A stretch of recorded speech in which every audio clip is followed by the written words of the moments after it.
Assalamu alaikum wa rahmatullahi ta'ala wa barakatuh. Je m'adresse à nos enfants dans les banlieues, dans les quartiers populaires. Je m'adresse à la communauté musulmane. Et je m'adresse à la communauté nationale.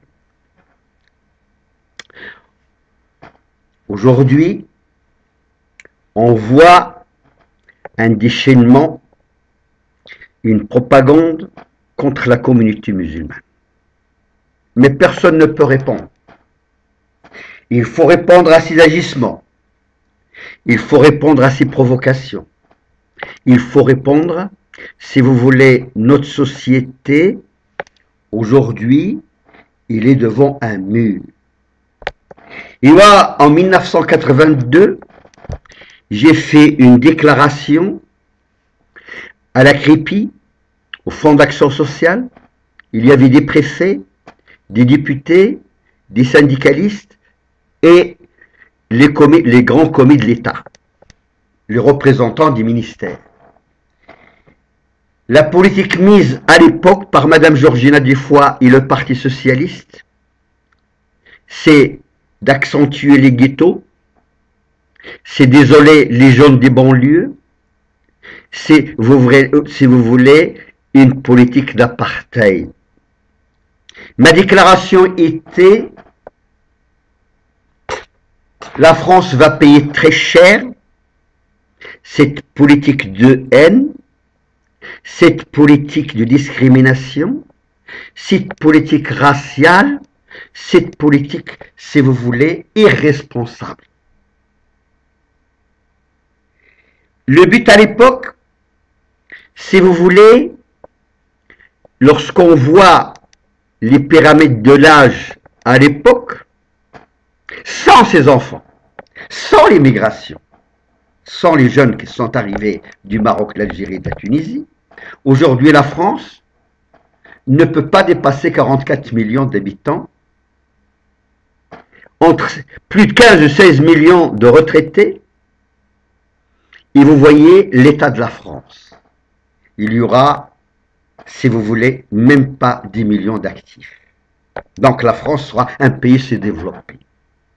C'est grâce à cette immigration massive qui est arrivée dans les années 70, qui est arrivée dans les années 80, que la France aujourd'hui se trouve dans une situation populaire mieux que les Allemands, mieux que les Anglais, avec une jeunesse, avec une grande masse de jeunesse. La France a maltraité ses jeunes. Au départ, à la CREPI, on nous disait: Monsieur Tsila, on a besoin de beaucoup d'enfants. On a besoin de beaucoup d'enfants. Par contre, la première, la deuxième, la troisième génération, on va, si vous voulez, les isoler, les mettre dans les ghettos, et on va s'occuper de la quatrième génération. On veut des bâtards. C'est ça le terme qui est utilisé à l'époque. On veut des enfants bâtards, qui n'ont pas d'origine, ils n'ont pas, si vous voulez, de religion, et après, la République est capable de les éduquer et de leur donner une formation à la quatrième et la cinquième génération. Maintenant, si vous voulez, cette politique répressive, cette politique qui évolue, cette politique qui est maintenue, ce que j'appelle la chape des bétons sur les banlieues, arrive à sa fin. Donc, aujourd'hui, quelle est la solution? Est-ce que c'est de maintenir cette chape de béton sur les banlieues, de les insulter, de les provoquer, et si vous voulez, et de faire la chasse à l'homme, ou bien d'ajouter de l'huile sur le feu, ou bien d'offenser nos enfants, d'essayer de les diviser? Si vous voulez, on a fait la rupture scolaire, on a fait la rupture familiale, on a accentué la rupture avec la société, et on a, si vous voulez, encadré ces populations. Donc, si vous voulez connaître tout, il faut savoir ce qui se passe au Maroc. Au Maroc, depuis, si vous voulez, des siècles, les colonialistes français et la communauté juive marocaine ont le pouvoir sur le peuple marocain, sur les richesses du Maroc et sur, si vous voulez, la culture au Maroc. C'est les juifs qui sont les grands imams, c'est les juifs qui ont le pouvoir, c'est les juifs qui, si vous voulez, qui ont toute l'économie marocaine entre leurs mains. Par contre, un tiers des Marocains, plus de 13 millions de Marocains sont à l'extérieur du Maroc. Et un tiers des Marocains gagnent 1 euro par jour. Donc, cette politique qui a fait, si vous voulez, son effet, aujourd'hui aussi est arrivée au point de mur. Donc, c'est les Juifs. Moi, j'accuse les Juifs parce que, si vous voulez, nous avons des dossiers. Donc, Mohamed V, sa mère est une Juive.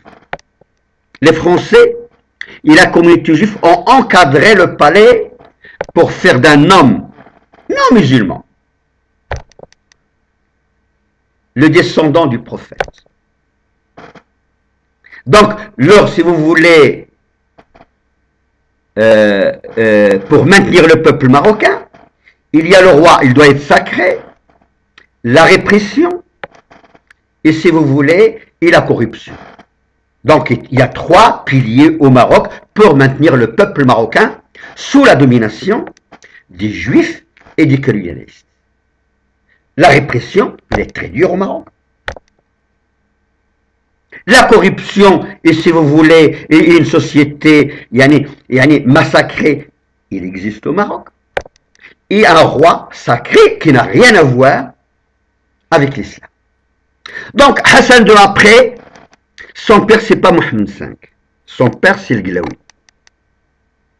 Et il dit lui-même que je suis allaité par une juive et qu'il se considère comme un juif. Il a rendu des services à Israël que même un juif ne peut pas rendre. Les juifs en Israël lui rendent des hommages. Et voilà, maintenant on arrive à Mohamed VI. Mais son père, c'est pas Hassan II. Donc, on prend un bâtard qui ne connaît même pas son père et on le met Amir al-Mouminin, en Qadsou. Il est encadré par M. André Azoulay et par la communauté juive marocaine pour régner sur le Maroc. Donc, si vous voulez, ce qu'on voit au Maroc, ce n'est pas mon sujet aujourd'hui, c'est la répression, c'est la domination culturelle, et c'est. Donc, si vous voulez, dans les années 80, la France finance des associations, si vous voulez, des consulats, ce qu'on appelle les amicales. La France amène, si vous voulez, des professeurs du Maroc, de l'Algérie, pour encadrer nos enfants dans les banlieues.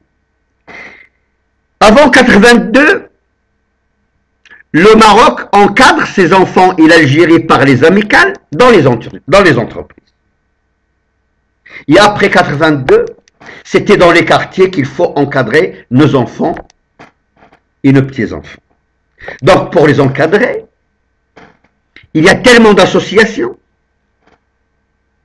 Il y a aussi, si vous voulez, des imams qui ont une idéologie pro-israélien, pro-sioniste, qui n'ont rien à voir avec le courant, qui n'ont rien à voir avec l'islam. Et on a, si vous voulez, dépêché les éducateurs, on a dépêché des milliers ou des centaines de milliers de militants associatifs pour encadrer les enfants dans les banlieues. Et au niveau des mosquées, on l'a dit plusieurs fois, l'Arabie Saoudite joue son rôle le plus important pour financer des mosquées, pour, si vous voulez, exploiter nos enfants pour leur donner une idéologie qui n'a rien à voir avec le vrai islam. Maintenant, il y a le Qatar. Maintenant, il y a les Égyptiens. Maintenant, il y a un peu tout le monde qui sont dans nos banlieues. Et voilà. Maintenant, on a essayé de maintenir cette chape de béton sur les jeunes, sur 1, 2 ou 3 générations, durant des années. Maintenant, on arrive à la vérité. Il y a des choses, il y a un débat, on veut arriver à la vérité. Donc, aujourd'hui, ce que je demande à nos enfants dans les banlieues, c'est que, si vous voulez, pour vous, il n'y a pas de république. Pour vous, la laïcité n'a pas joué son rôle. Pour vous, on vous a livré à des régimes fascistes, à des régimes nazis, à des régimes criminels, et on a appliqué une politique à l'israélienne. Exactement à l'israélienne. Et voilà, après 30 ans ou 40 ans, aujourd'hui cette politique arrive à sa fin. Mais, les gens qui ont mis cette politique en pratique, les socialistes, est-ce qu'aujourd'hui, ils peuvent dire que cette politique renonçait à leur politique? Certainement pas. Parce qu'ils sont les sionistes. En réalité, lorsqu'on voit le Parti socialiste, il a sa politique de l'immigration, il envoie Sarkozy, si vous voulez, à droite, et sa politique d'aider, c'est la même politique, c'est cette chape de béton sur les jeunes des banlieues et des quartiers populaires.